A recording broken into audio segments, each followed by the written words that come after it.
এই আয়াতটা যে কত বাস্তব, কত সত্য, এমনিতে বিশ্বাস করতাম, নিজের চোখে দেখেছি এবং শুনেছি। আল্লাহর একজন বান্দা আমাদের আগে জেল থেকে বিদায় নিয়েছে, দুনিয়ার জীবন ছেড়েছে।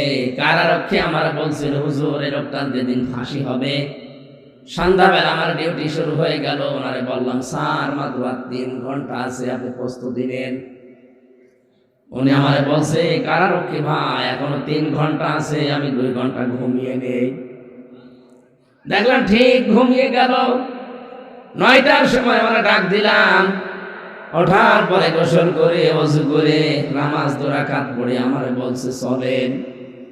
সুন্দর জামা কাপড় পরে মনে হচ্ছে লোকটা শ্বশুর বাড়ি যাওয়ার জন্য ব্যস্ত হয়ে গেছে।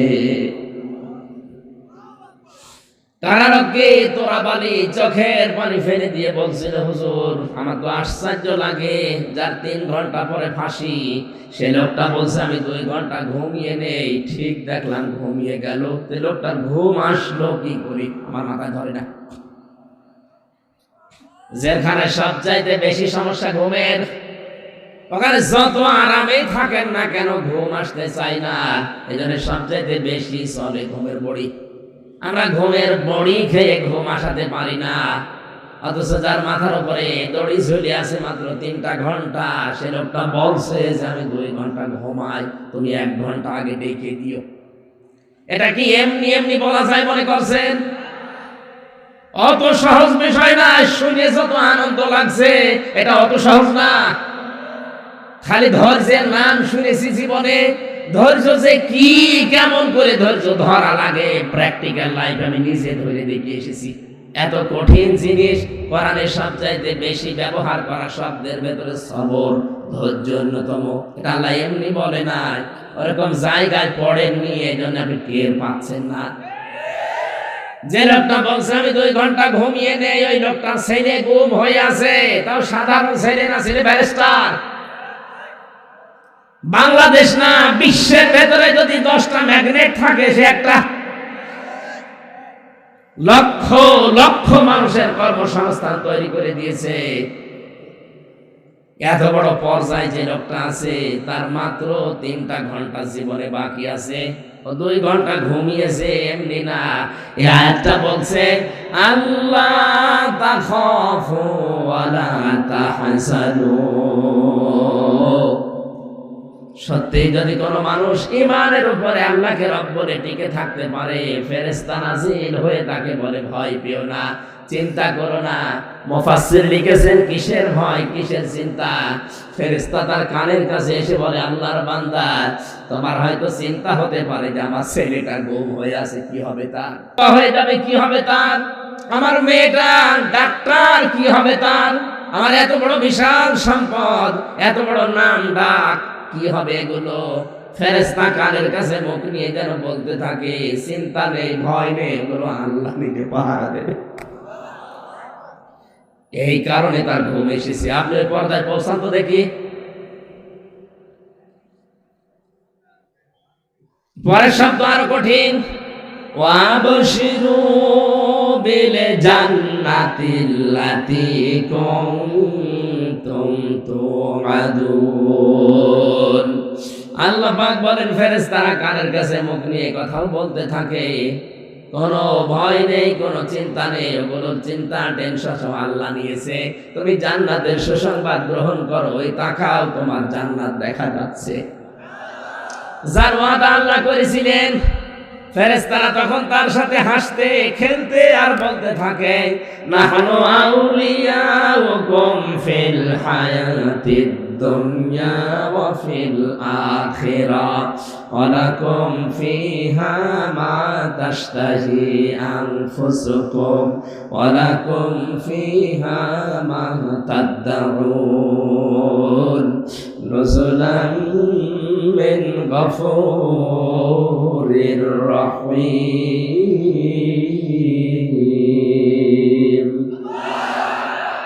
আমরা দুনিয়ায় তোমাদের বন্ধু ছিলাম, নয়তো তোমরা টিকে থাকতে পারতে না। এখনো তোমাদের বন্ধু আছি, জান্নাতে পৌঁছিয়ে দেওয়ার আগ পর্যন্ত তোমাদের পেছন থেকে আমরা যাব না।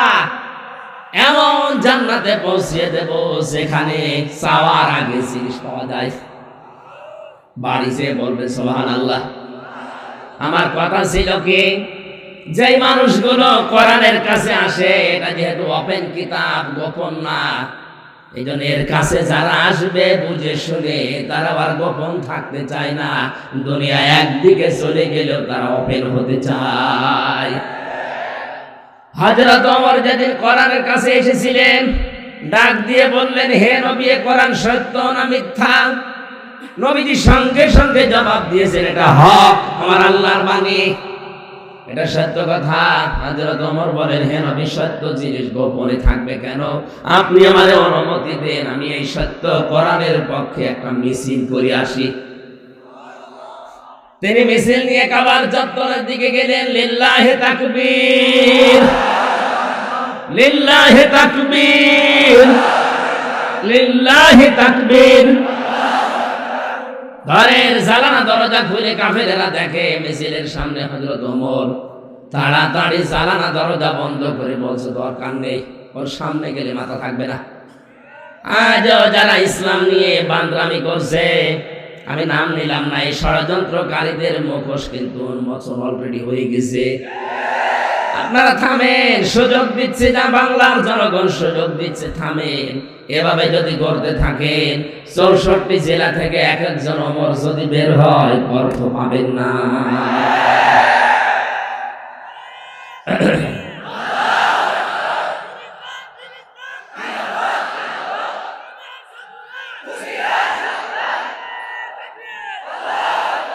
ঠিক আছে।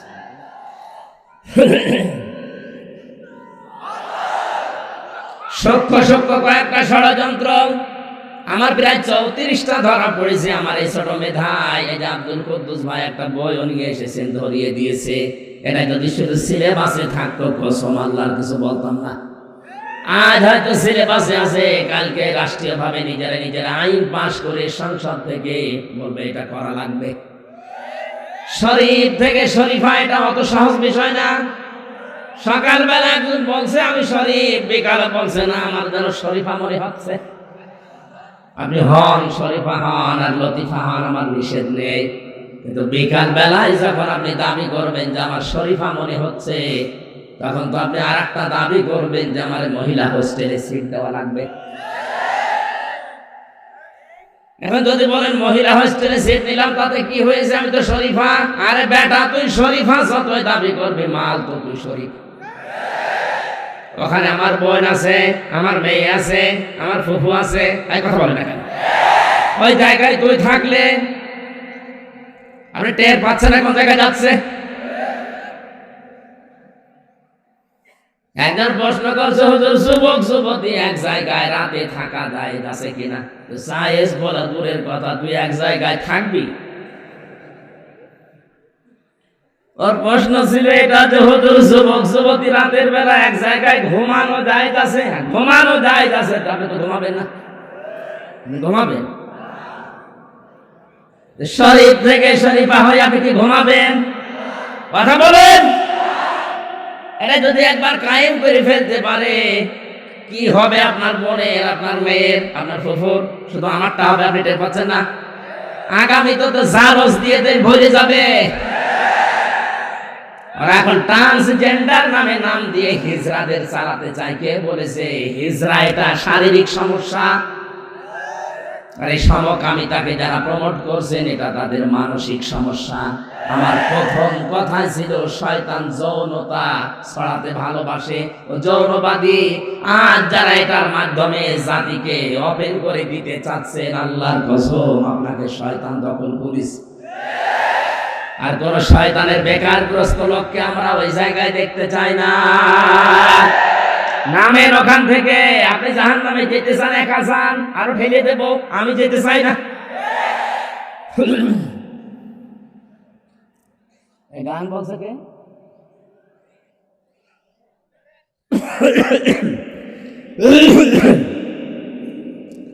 কোরআনে কারিম আছে স্পষ্ট, কিতাবের কাছে আসলে আর কেউ গোপন থাকতে চায় না, ওপেন হতে চায়। আপনাদের সিরাজগঞ্জের সন্তান মাওলানা সাহেব আমি যতদিন ওনার সাথে গেছি সেই ছোটবেলা থেকে উনি কোরআনের পক্ষে কাজ করেন। এতগুলো মামলা তার মাথার উপরে, প্রত্যেক সপ্তাহে 4 দিন 5 দিন তার কোর্টে হাজিরা দেওয়া লাগছে। এই মুরব্বী মানুষটা একজন আলেম, তার পায়ের সাথে বেড়ি লাগানো, তার ডান্ডা বেড়ি, হাতের পেছনে হ্যান্ডকাপ লাগানো, মাথায় দড়ি দিয়ে, মুখের উপরে বুলেট প্রুফ হেলমেট দিয়ে, বুকের উপরে বুলেট প্রুফ জ্যাকেট লাগিয়ে নিয়ে যাওয়া হচ্ছে। মনে হচ্ছে কি করে এসেছে, অথচ বাংলাদেশে 20 জন মানুষ পরিচিত হলে উনি একজন। আপনি যা করছেন, আপনি ওনার পায়ের ধোলার দাম দিতে পারবেন? লোকটার মর্যাদাও জানেন না, নিজের দেশের লোক ভিক্ষা পায় না, তাই আপনার এই জেলা থেকে একটু পার হয়ে কুষ্টিয়ায় যাক, এমনিতেই 1 লাখ মানুষ দেখার জন্য আসবে।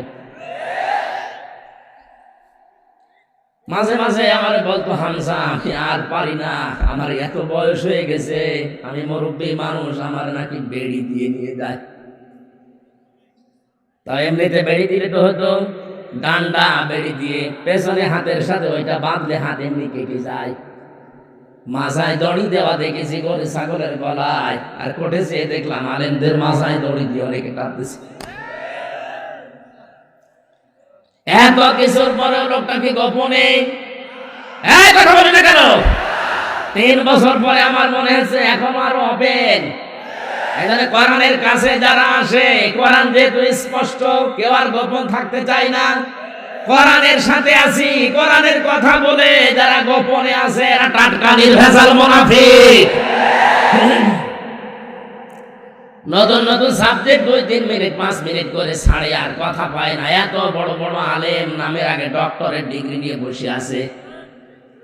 উনি আমার আলোচনা কাট করে, মিজানুর রহমানের আলোচনা কাট করে, সাইদি সাহেবের আলোচনা কাট করে 2-3 মিনিটের জাতির কাছে শোনাচ্ছে, তোমরা এই ভুল করিস। এত বড় বড় ভুল তোমার চোখে ধরা পড়ে না? আমি যেটা হাদিসের ব্যাখ্যা করেছি, হ্যাঁ তোমার মতের সাথে না মিলতে পারে, কিন্তু আমি তো একটা মত শ্রদ্ধা করি, ওই মতটা বললে তোমার অসুবিধা কি? আর যেটা কোনো মতের সাথেই নেই, সেই মতের ব্যাপারে কোনো কথা নেই, 5-8টা গোলাম হয়ে বসে আছে, আবার নামের আগে ডক্টর লিখে।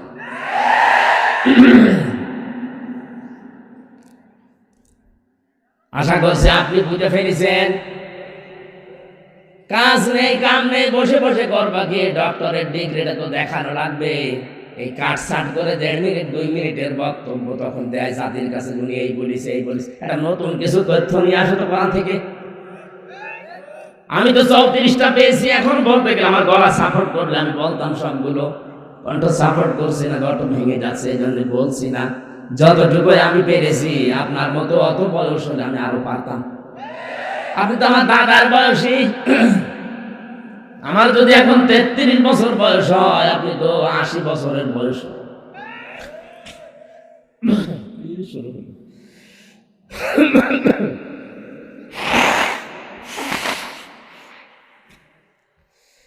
সমস্যা হয়ে গেছে কণ্ঠে, আসলে এই খাওয়াটা ঠিক হয়ে গেছে।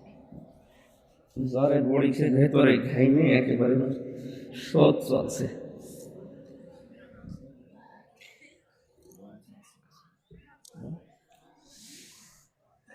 শেষ করে দেবো না চালাবো? চালালে তো সমস্যা, আমি তো মরে যাবো। আপনি গরু দিয়ে চাষ করে খাবেন, গরু যদি মরে যায়। আগামীতে সময় দিন ভাই, হচ্ছে না, মেলা কষ্ট হয়ে যাচ্ছে। 1 ঘন্টা 15 মিনিট তো আর হয় না, 2 ঘন্টা 2.5 ঘন্টা হলে ভালো হয়। কি করি, আয়াতে তো কিছু গুরুত্বপূর্ণ তথ্য আছে, দেবেন যে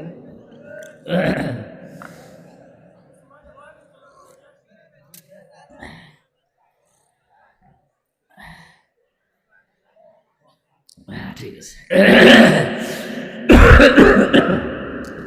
3টা বছর আসলে বিয়ে করেছিলাম, তো এক ঘরের ভেতরে আমরা ছিলাম তালাবদ্ধ, একেবারে 24 ঘন্টা ফাঁসির কন্টেন্ট ছিল। খাবার দাবার ভালো না, চিন্তা টেনশনে ভেতরে সব ফাঁপা হয়ে গেছে। স্বাভাবিক হতে কিছুদিন সময় লাগবে, মনে করলাম আরো কিছুদিন পরে অনুষ্ঠানগুলো শুরু করি। মানুষ যে মুরব্বী মানুষ বড় কিছু হাত চেপে ধরে, কি বাধ্য হয়ে আসি। শরীরেও কঠোর করে না, এই গলাও সাপোর্ট করে না, বেশি কষ্ট হয়ে যায়। এবারে যাওয়ার সময় আমার এই জেলখানা থেকে লিখিত এই দুইটা বই, দাম্পত্য সমস্যা এবং সমাধান, এটা মেয়েদের জন্য আর পুরুষদের জন্য আছে। দুইটা আছে, স্টেজে পাওয়া যায়, মাত্র কয়টা 200টা পিস আছে। যাওয়ার সময় নিয়ে ওনাদের উপহার দিয়ে কাজে লাগবে। পরকীয়া প্রেমী যারা লিপ্ত আছে, বইটা পড়লে আমার বিশ্বাস তারা ফিরবে, যদি মানুষ হয়। আর যদি ওই ওই সংসদে গান গাইছে ওর মতো হয়, তা 4-5টা পাল্টিয়ে ওর এখন হচ্ছে।